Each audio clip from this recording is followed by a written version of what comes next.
Hey guys, welcome back to Remoh Builds. This is our third episode, and I think we're going to finish off our river subject now. Um, what we have here is something we've probably all seen before if we've ever tried to lay down more than one river.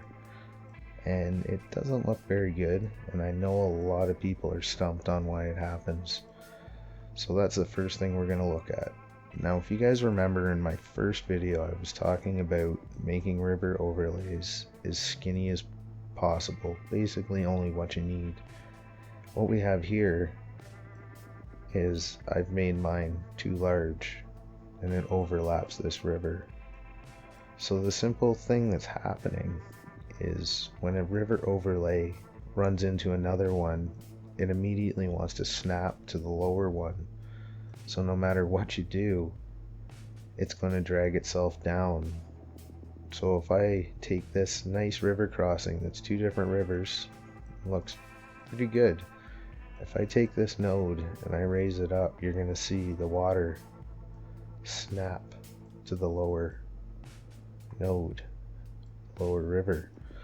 So what's happening over here is my pond up here is reaching down and grabbing onto this river below it because technically it's touching, even though this river is at a height of 38 and this one's at 31. So to fix this problem in this situation here, what we're going to do, we're going to take the Y height, which is the up and down, we're going to copy it. We're going to click on this node that's too high and we're going to input that into this Y node. We're going to hit enter, and then when you click off it, it should rebuild back down and look good again. So the key with these two rivers meeting up is I've ensured that all three nodes here are the same height, which means you'll seamlessly have the river come together. The easiest way to ensure this is to have a node on either side of your river connection, and you make sure with this Y value here that they're both the same height, and then the same with your intersecting river, so that way that node, and that node are all the same height, which will ensure a seamless meetup. So when you have a river or a pond or a puddle that does this, what's happening is we need to make this smaller. And once we pull this away from that other water body, it'll straighten itself out. So there, everything looks normal now. So most of your problems when you see the water glitch like that is it trying to reach down and grab a river that's well below it. But it doesn't matter how far above it is, it's the side to side. If they overlap, they're going to try and touch. So another example I have here is a smaller river, but something that comes down and drops into the larger river. What I've done is I've put a couple extra nodes so we can tip the river, but it's the same thing. This seam, if I put it up higher, it's going to reach up and grab it. It doesn't matter what it is, it's going to snap to it. So the key here is to look at where your other overlay ends, and you just want a slight overlap and just down below the other overlay, and it should fit in fairly seamlessly. Now I'm not going to do it, but you could spend some time using the flow tool and you can make these rivers meet up and look very, very natural if you spend the time working the flow around. This is just the regular flow settings. I haven't adjusted it at all. So the next thing that I really wanted to show you guys, I know a few people have been questioning about it, is the background water. So if you guys have noticed on my most recent map, Aftershock, down at the port you see a endless lake basically and some icebergs out in it, and I'm just going to show you guys how to set that all up.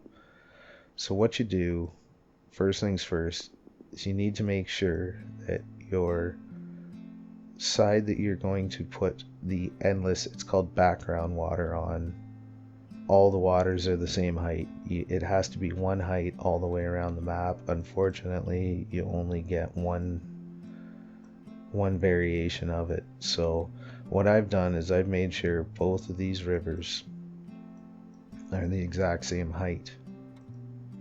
And by ensuring that, I copy the Y value from one and I input it into the other node, and I know they're the same. So then what I'm going to do is I'm going to go up to my terrain, and this brings up a menu which has all sorts of settings. It controls our mud values, day values, night weather, name of the map, all that stuff we'll get into later. But at the very bottom we have background water. So what you're going to do is, after you've set your water height, you're going to copy that height value, the Y, copy, and you're going to go to terrain, down to the background water, and you're going to set your height. So paste that in there, hit enter. Next thing you're going to do is you need to select what color of water you have. So you have, I think, 5 or 6 different varieties, and you're going to get this if you click on a river. Down here it has clean type and muddy type, so you can set both colors of your mud water or your regular water. So you have blue, blue ice, brown, green, dark, and white.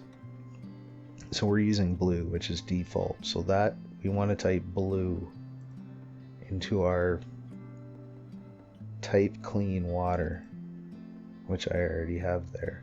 So the next thing we want to do is pick which sides we want this background water to show up on.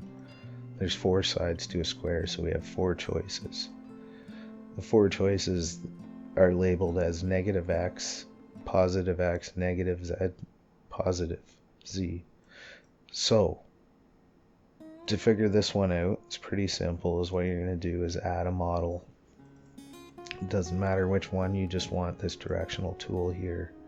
Now if you look closely, red is X, blue is the Z, and Y is up and down.